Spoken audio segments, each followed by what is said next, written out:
আবারও চলে এলাম নিশাত কিচেনে খুবই ঘরোয়া সাধারণ একটা রেসিপি নিয়ে, পেঁপে ভাঙন মাছের ঝোল। তো আমি এটা করছিলাম বাড়িতে, তো ভাবলাম বন্ধুদের সঙ্গে একটা শেয়ার করি, তাই শেয়ার করলাম। গাছ থেকে আমি একটা পেঁপে পেড়ে নিয়ে এসেছিলাম। পেঁপেটা আমার বাগানের গাছেরই পেঁপে। পেঁপেটা খুবই বড়।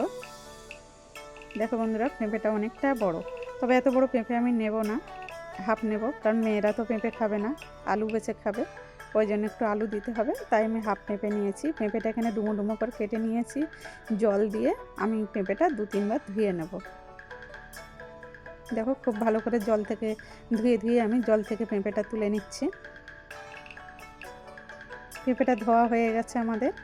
এবার একটা প্লেটে আমি মাছ নিয়ে নেব। ভাঙন মাছ, এটা আগের দিন এনে ফ্রিজে রাখা হয়েছিল, তো এখন 4 পিস মাছ নিয়ে নেব আমি। এর সঙ্গে একটা লেজা নেব। 1 চামচ হলুদ দিয়ে দিলাম, 1 চামচ লবণ আর একটু সাদা তেল দিয়ে মাছটাতে আমি খুব ভালো করে লবণ হলুদটা মাখিয়ে নেব। মাছে লবণ হলুদটা খুব ভালো করে মাখিয়ে নিচ্ছে।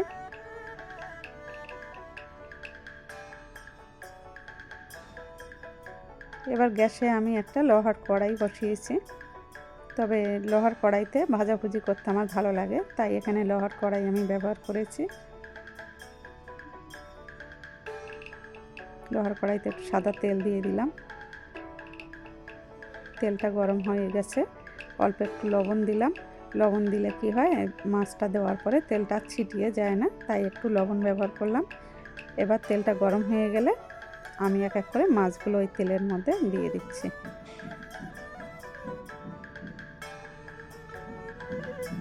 দেখো সব মাছগুলো আমি দিয়ে দিলাম। এবার আমি মাছগুলো উল্টে দেবো। একটা সাইড হয়ে গেছে, আর একটা সাইড ভেজে নেব। আমার কথা শুনতে হয়তো একটু অসুবিধা হতে পারে, আমার দোতলাতে মিস্ত্রি কাজ করছে, কাঠের মিস্ত্রি, তো ঠুংঠাং ভালোই শব্দ হচ্ছে, কিছু করার নেই, একটু শব্দ হচ্ছে বন্ধুরা। ওই একই কড়াইতে আমি আবার একটু সরিষার তেল দিয়ে দিলাম, দিয়ে একটা তেজপাতা কেটে দিলাম, 3টে শুকনো লঙ্কা, একটা পেঁয়াজ কুচানো দিয়ে দিলাম, একটু লবণ দিয়ে দিলাম পরিমাণ মতন, দিয়ে নাড়ি চাড়িয়ে নিয়েছি, নিয়ে সবজিগুলো দিয়ে দিলাম। পেঁপে আলু যেটা ধুয়ে রেখেছিলাম ওটা দিয়ে আমি একটু নাড়ি চাড়িয়ে নিচ্ছি। দেখো খুব ভালো করে নাড়ি চাড়িয়ে নিলাম।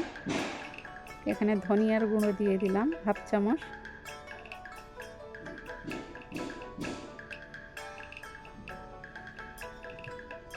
হলুদ দিলাম হাফ চামচ, দিয়ে আমি আবার একটু নাড়ি চাড়িয়ে নিচ্ছি।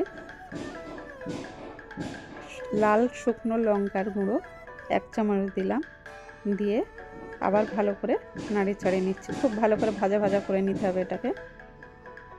দেখো কালারটা খুব সুন্দর এসছে। এবার 1 চামচ আদা রসুন বাটা দিয়ে দিলাম, দিয়ে খুব ভালো করে এবার কষিয়ে নিতে হবে মশলাগুলোর সঙ্গে।